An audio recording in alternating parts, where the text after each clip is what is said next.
하나님께서 우리에게 주신 말씀은 구약성경 시편 23편 1절에서부터 6절까지 말씀입니다. 여호와는 나의 목자시니 내게 부족함이 없으리로다. 그가 나를 푸른 풀밭에 누이시며 쉴 만한 물가로 인도하시는도다. 내 영혼을 소생시키시고 자기의 이름을 위하여 의의 길로 인도하시는도다. 내가 사망의 음침한 골짜기로 다닐지라도 해를 두려워하지 않을 것은 주께서 나와 함께 하심이라. 주의 지팡이와 막대기가 나를 안위하시나이다. 주께서 내 원수의 목전에서 내게 상을 차려주시고 기름을 내 머리에 부으셨으니 내 잔이 넘치나이다.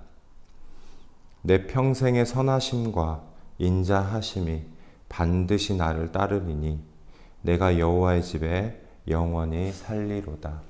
아멘. 우리에게 많은 감동과 따뜻함을 주는 시입니다. 시편 23편은 우리가 아주 잘 알다시피 다윗이 지은 시로 잘 알려져 있습니다. 다윗이 자기 인생 가운데 하나님이 함께 하셨던 그 하나님에 대한 생각과 이미지들을 가만히 떠올려 봤을 때 다윗이 자기가 경험했던 자기가 직업적으로 왕이 되기 이전에 했었던 그 목자의 이미지를 가지고 하나님을 노래하고 하나님을 표현하는 부분입니다. 이 중에 몇 가지만 한번 살펴보기를 원하는데요. 첫 번째로 다윗은 하나님을 자신의 목자라고 표현하고 있습니다. 그러니까 이 표현 자체로는 다윗은 자기 자신을 양이라는 어떤 대상으로 생각을 하고 있는 것이고요. 양과 목자의 관계를 가지고 하나님이 다윗의 인생에 어떻게 함께 하셨는가, 다윗이 하나님을 어떻게 생각하고 다윗이 하나님을 어떻게 바라보고 있는가에 대한 심정이 아주 잘 나타난 부분이지요.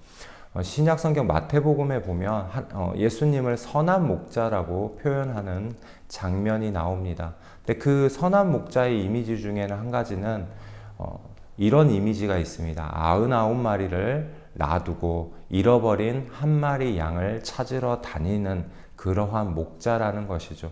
우리가 흔히 말하는 세상의 어떤 계산적인 지혜를 가지고 생각해 볼 때 99마리를 내버려 두고 잃은 한 마리 양을 찾아다닌다는 것은 어떻게 보면 미련한 행동이고 한 가지만 보는 것일 수 있습니다. 하지만 잃어버린 양의 입장에서 목자를 바라봤을 때 내 목자가 99마리가 있기 때문에 내가 지금 길을 잃었고 어떻게 돌아가야 할지 모르지만 나를 버리는 목자다라고 생각한다면 양의 입장에서는 굉장한 이렇게 기대감이나 희망이 없고 절망에만 빠질 것입니다. 하지만 내 목자가 나를 잃어버렸다는 것을 인지하는 순간 나를 찾아 헤맨다는 목자라고 내가 인식을 한다면 내가 사망의 음침한 골짜기에 빠져서 혼자 있을지라도 내 목자가 나를 구원하러 오고 있고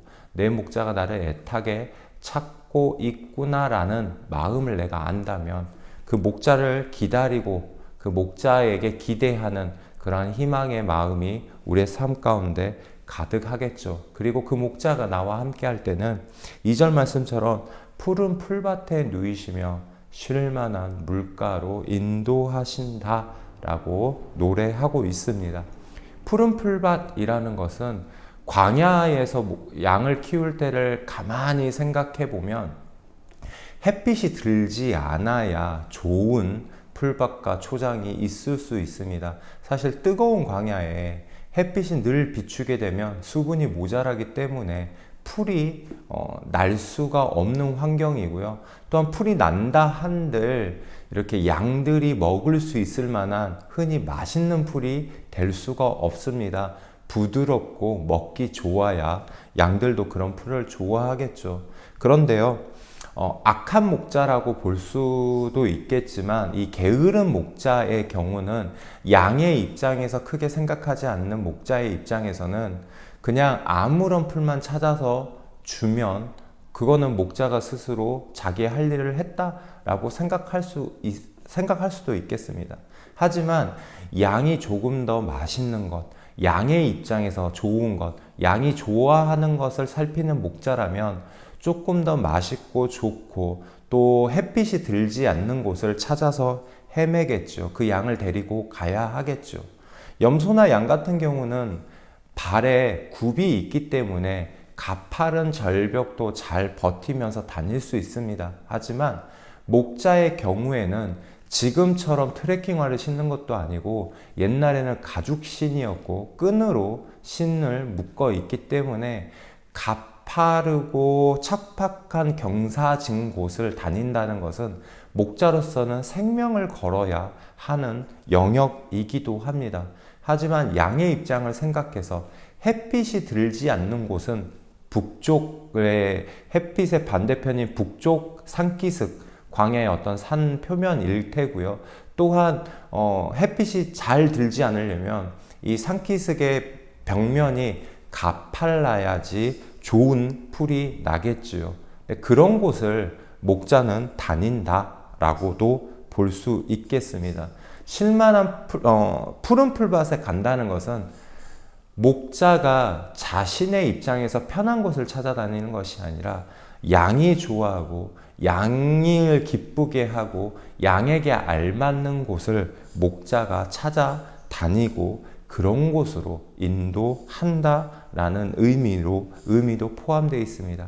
다윗이 자신의 인생을 살펴보니 하나님께서 자기의 길을 인도하시는 것을 기억해 보니 인생을 돌이켜서 보니 하나님께서는 나에게 하나님이 편한 곳이 아니라 다윗에게 나에게 내가 좋아할 만한 곳으로 나에게 좋은 곳으로 하나님이 인도하셨구나 라는 것을 느꼈다라는 것이죠. 쉴만한 물가도 마찬가지인데요. 광야에도 물이 고여 있는 곳이 있습니다. 그런데 문제는 물이 고인 곳이라면 양들만 오는 것이 아니라 다른 들짐승도 함께 오게 됩니다. 늑대라든지 성경에 보면 곰이나 사자라는 것도 등장을 하게 되더라고요. 그런데 양이 혼자서 쉴만한 물가로 간다면 그곳에 배고픈 다른 들짐승이 있다라면 양은 그것이 무섭고 위험하기 때문에 함부로 물을 먹을 수 있는 상황이 아닙니다. 또한 그 물이 깊다라고 한다면 양털이 물을 흡수를 해버리면 양의 몸이 무거워서 수영을 할 수 있는 동물도 아니고요. 그래서 아주 양이 먹을 수 있도록 편안한 얕은 물가를 목자가 만들어 줘야 하고, 그리고 양 또한 목자의 음성을 들어야 내 목자가 내 옆에 있다라는 것을 알아야지만 양은 편하게 물을 마실 수 있다라고 알려져 있죠. 쉴만한 물가라는 것은 늘 하나님께서 내 옆에 함께 하시는구나 라는 것을 느낄 수 있어야 그곳이 쉴만한 물가입니다. 내가 정말로 목마른데 내 옆에 눈앞에 물이 딱 생긴다고 해서 그 물을 벌컥 먹으려고 한다면 거기서 나를 우는 사자와 같이 두루 다니며 나를 삼킬 어떤 맹수가 있다면 그곳은 절대 나에게 쉴만한 물가가 될 수도 없겠죠. 또한 물은 분명히 나에게 필요한 물이 있는데 그곳이 굉장히 깊어서 내가 들어가면 내 생명을 해하는 곳이다 라고 느껴진다면 그곳 역시 내가 필요한 물은 있지만 쉴만한 물가가 될 수 없겠죠. 그런 내가 기도했던 그 기도 제목에 원하는 어떤 결과물이 내 앞에 도착을 했을 때 그곳이 과연 내가 안전한 쉴만한 물가인가 아닌가 라는 것을 알아볼 수 있는 방법 중에 하나는 내 옆에 목자의 음성이 들리는가, 내 옆에 목자의 노랫소리가 들리는가, 내 옆에 목자가 있다는 것을 내가 신뢰하고 믿을 수 있는가 라는 것을 믿을 수 있다면 그곳이 바로 하나님께서 함께 하시는 쉴만한 물가가 될 수 있겠습니다. 4절에도 마찬가지입니다. 사망한 음침한 골짜기는 광야라는 곳은 낮에는 함부로 다닐 수 있는 공간이 아닙니다. 그래서 해가 굉장히 잔뜩 해가 떠오르는 순간에는 그늘을 지어서 다녀야 되는데요. 아주 시원하고 바람이 불고 쉬기 좋은 곳은 이런 계곡이 깊은 사망의 음침한 골짜기죠. 그런데 왜 골짜기가 사망의 음침한 골짜기가 되냐면 그곳으로 쉬러 오는 동물은 양만 쉴 수 있는 것이 아니기 때문이죠. 그곳에는 역시 맹수가 햇빛을 피해서 쉬려고 오게 됩니다. 일반적으로 양들은 눈이 좋지 않다고 알려져 있습니다. 그래서 목자가 앞서 걸어가면 대장격의 역할을 하고 있는 양이 쫓아가게 되고 그 양 뒤로, 지도자 양의 뒤로 양들이 따라간다라고 알려져 있죠. 그런데 목자가 한 명이 아니라 여러 명이서 양을 키우게 될 때 물론 앞에서 목자가 양을 이끌기도 하지만 이런 사망의 음침한 골짜기를 다닐 때는 반드시 양 무리 가장 뒤에 목자가 서 있어야 한다라고 합니다. 왜 그러냐면 맹수가 언제든 이 양을 덮칠 수 있기 때문에 목자가 자기 목전에 자기 눈앞에 양들이 있는 것을 다 보고 있어야 된다는 거죠. 하나님께서 우리를 그와 같이 지키고 돌보신다라는 것입니다.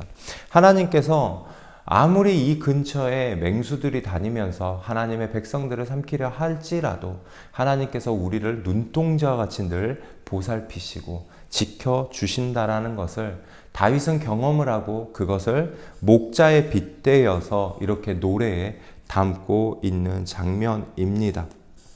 마지막 절 한 절만 더 본다면요. 내 평생의 선하심과 인자하심이 반드시 나를 따르리니. 다윗이 인생을 살다 보니 하나님의 선하심과 그 선한 목자이신 하나님과 또한 하나님의 인자하심이 한 번도 끊이지 않고 다윗과 함께하고 다윗을 돌보고 있다라는 것을 다윗은 경험으로 알고 하나님을 위해 노래하고 있습니다. 지금까지 인생을 돌이켜보니 하나님이 늘 나와 함께 하셨습니다. 그렇기 때문에 앞으로의 인생 가운데도 하나님은 날 떠나지 아니하시고 늘 함께 할 것입니다 라는 고백이 있는 것이죠. 이 고백은 다윗만의 고백이 아니라 우리들의 고백이기도 합니다. 그렇기 때문에 다윗은 이렇게 다짐하며 고백합니다. 내가 여호와의 집에 영원히 살리로다. 하나님께서 계신 곳을 내가 떠나지 아니하겠다.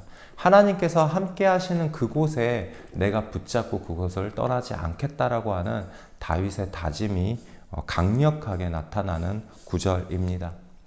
우리도 하나님의 은혜를 기억해보고 추억해보면 우리 삶 가운데 내가 경험했던 그 하나님을 다윗과 같이 표현하고 노래할 수 있을 것입니다. 오늘 말씀은 너무나도 잘 아는 말씀이기 때문에 한 번 더 묵상하시면서 다윗은 자기 인생 가운데 경험했던 하나님을 자기의 인생 중에 목자라는 이미지로 하나님을 표현했는데 나는 하나님을 찬양할 때 이 다윗처럼 하나님을 노래한다면 하나님을 어떤 이미지로 노래할 수 있을까 하며 하나님을 바라보며 생각하는 하루가 되시기를 바랍니다. 그리고 그런 노래를 우리 가슴속에 담고 하나님께 고백할 때에 다윗의 고백처럼 내가 여호와의 집에 영원히 살 것이다. 하나님이 나와 함께 하시기 때문에 그리고 그 하나님은 늘 나에게 내가 필요하고 내가 좋아하고 나에게 아주 좋은 그런 것들을 위해서 하나님께서 내 마음을 위해서 하나님께서 일을 하셨기 때문에 내가 하나님의 집에 떠나지 않겠다. 하나님이 계신 그곳에서 멀어지지 않겠다. 내가 언제나 하나님을 생각하겠다라는 그러한 고백을 하나님께 드리시는 하루가 되시길 바랍니다. 우리 함께 기도하겠습니다. 하나님 아버지, 하나님은 우리의 선한 목자 되심을 노래합니다. 하나님, 내 인생 가운데 하나님이 나를 돌보시고 나와 함께 하신 것들을 오늘 하루 동안 생각해 보길 원합니다. 다윗이 목자로서 하나님을 노래한 것처럼 나는 내 하나님을 어떻게 노래할 것인가 하나님만 생각하고 하나님이 나와 함께 일하시는 것을만 추억하는 하루가 되게 하시옵소서. 내가 드리는 그 노래가 하나님께 기쁨이 되게 하시고 하나님이 너무나도 그것을 만족해 하시고 흡족하시는 하루가 되길 원합니다. 그리고 내 고백이 하나님께 드리는 이 찬양이 영원한 노래가 되고 영원한 찬양이 되어서 하나님 안에서 내가 떠나지 않는 그러한 인생이 될 수 있도록 하나님 우리의 삶을 인도하여 주시옵소서. 거룩하신 예수 그리스도의 이름으로 기도드립니다. 아멘.